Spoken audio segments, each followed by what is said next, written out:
G'day guys and gal, love him or hate him, the Emperor is a pretty complicated bloke with a variety of aspects to his being. Makes sense, after all, if you decided you wanted to solo conquer the galaxy by shoving warp gods into demigod Primarch bodies, then manipulate the entire cult of Mars by beating up a space dragon, before then taking on the 4 gods of hell, then you gotta be a somewhat interesting fella.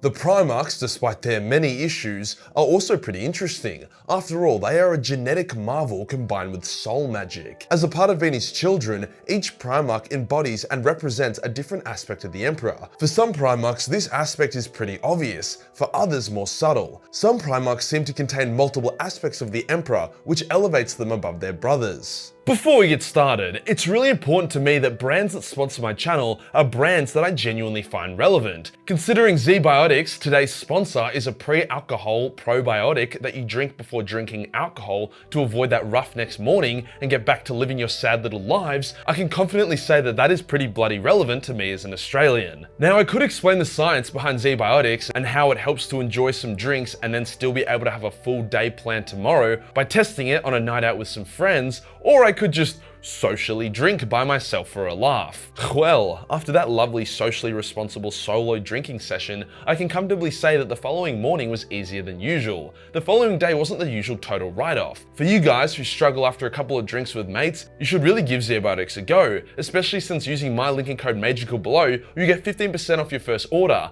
On top of that, ZBiotics backs their product and the science behind it so much that if you're not satisfied, you'll get a 100% refund. Cheers to ZBiotics for sponsoring this video. Today we'll go over each aspect of the Emperor that is represented by each Primarch. Obviously there isn't like a fucking manual or color-in book that says exactly what is what, but through my extensive and virgin-like knowledge of Warhammer 40k lore, I reckon I'll be able to nail it down pretty well. Let's get into it.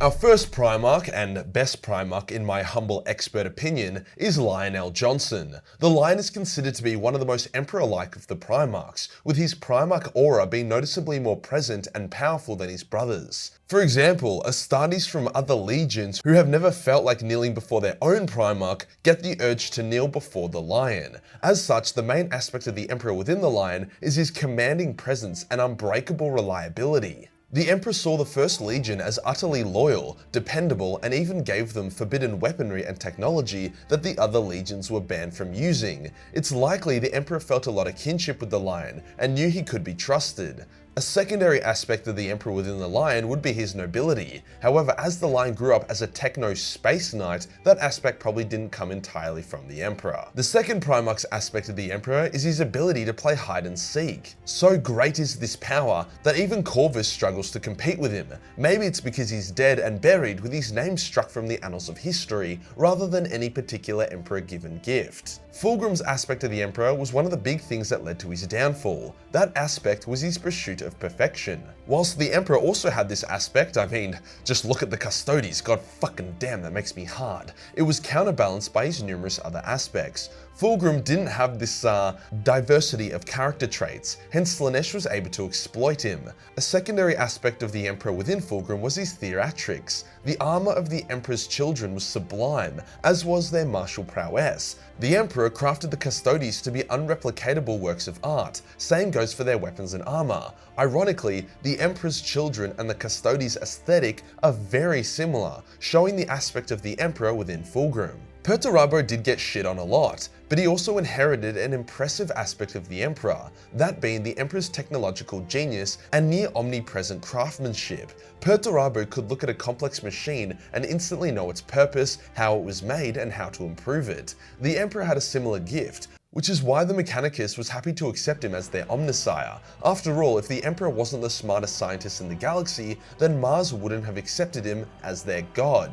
Perturbo also received another unexpected aspect of the Emperor, the constant knowledge of chaos. Perty could see the Eye of Terror no matter where he went, something that obviously made him paranoid as fuck. The Emperor also carried this burden. The Khan represented a number of nuanced yet important aspects of the Big E. First and foremost was his common sense. The Khan always made the most logical decisions. He knew that the Emperor and the Imperium was kind of fucked up, but he saw its merits and the fact that refusal to join would be a bad idea. He also saw that Chaos was way more fucked up than the Imperium, so he refused to join Chaos. Another aspect of the Emperor within Khan is his unknowability. The Khan kept his strengths and weaknesses to himself. He did not boast or advertise his legion's prowess, hence nobody was able to develop strategies to deal with the White Scars. No one, not even the Emperor, could predict Jagged Eye's goals, targets, or ambitions, which is why nobody knew which side of the heresy he would join.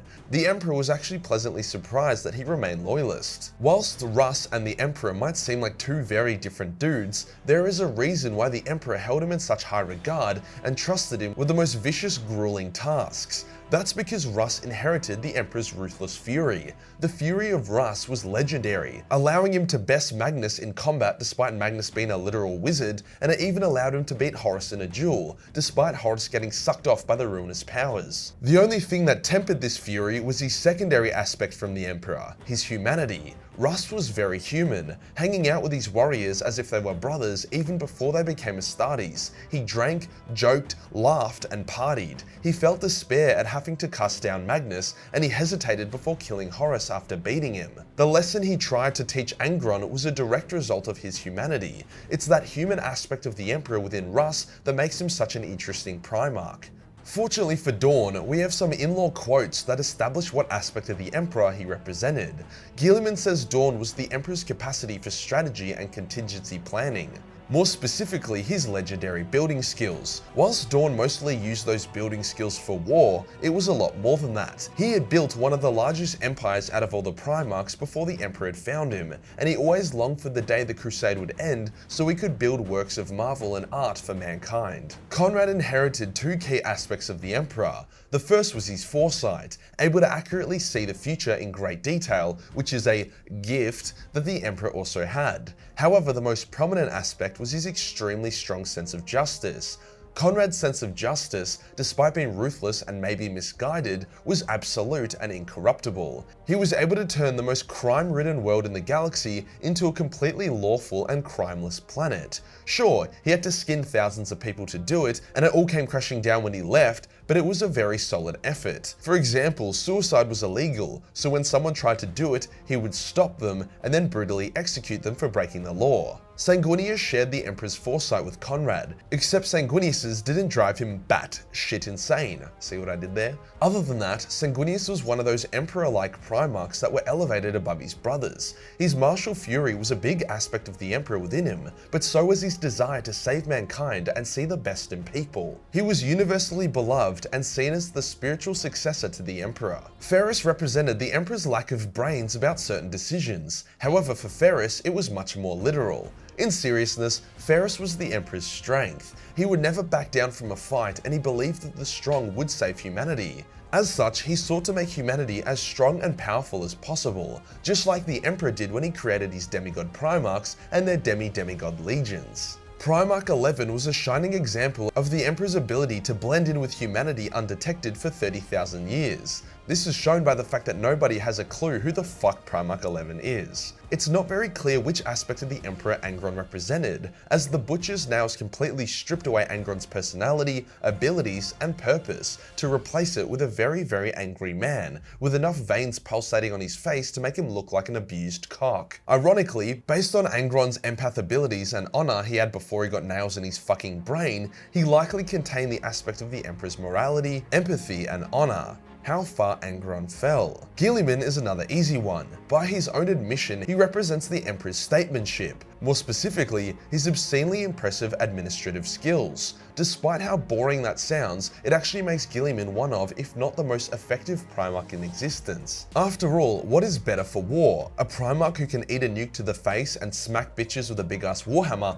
or a Primarch that can simultaneously coordinate 1 million troops across 3 war zones with obscene effectiveness and efficiency? There's a reason why Gilim is saving mankind right now, and it's not because of the big ass flaming sword he carries around. Mortarion represents the Emperor's resilience, his tenacity and overwhelming drive to overcome all obstacles. This is why he was so salty when the Emperor killed his adoptive father instead of letting him do it. It was his ultimate obstacle that he was never able to overcome, and his chance to do so was forever taken from him. This resilience wasn't just a personality trait. Morty was tanky as fuck, able to shrug off wounds that would put other Primarchs on their ass. Morty also shared the Emperor's caution of the warp. However, this was mostly due to his adoptive father being an evil fuckhead necromancer rather than an inherited aspect. Magnus shares the Emperor's psychic prowess and fascination with the warp. While this aspect would make him extremely powerful, it also drove him to damnation, as he didn't have the Emperor's other grounding aspects to ensure he was cautious when dealing with space magic. This psychic power, combined with his secondary aspect of the Emperor, that being his hunger for knowledge, drove him to unintentionally doom mankind. Whoops. Horus embodies many aspects of the Emperor before he decided to suck that chaotic dick and go full jihad on the Imperium. Foremost was his charisma and diplomacy, two aspects the Emperor valued highly and used to unite Terra and bring Mars under his command. Ironically, Horus did not like war, preferring to use words and diplomacy to bring worlds into compliance rather than destruction. He was actually a super swell guy before the heresy, which is why people were so shocked when it began.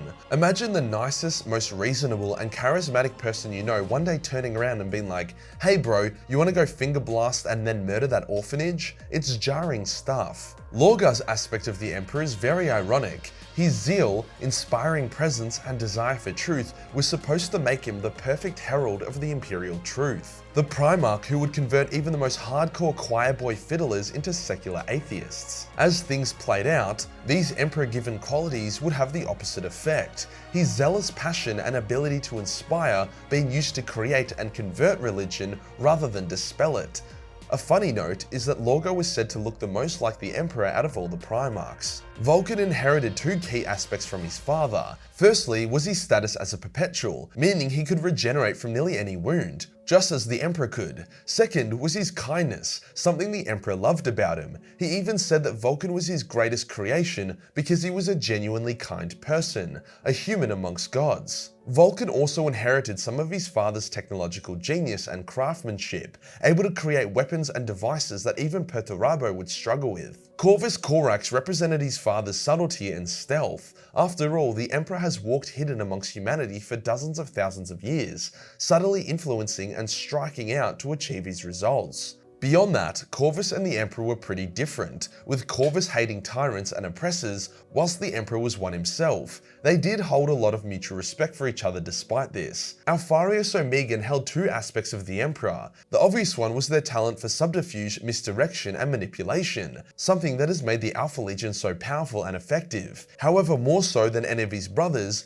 Alpharius inherited the Emperor's arrogance. The arrogance that resulted in the Emperor being turned into the universe's most powerful lithium battery. Alpharius thought he knew everything, could control anyone, and get away with it. This is why he turned against the Emperor. He thought he knew the Emperor's will better than the Emperor did. This is also why Rogel Dawn was able to murder the fuck out of him. He thought he could manipulate Rogel and even beat him in a duel. It goes to show that not every aspect of the Emperor was a positive one. If you enjoyed the video and you want to support the channel, then Patreon is the place to be. Only $1 per month give you access to a boatload of Battle Mace 40 million hentai. Hit the subscribe button and hit the real subscribe button for more shit content. Join the Discord for more memes and I'll see you on the next one. Peace.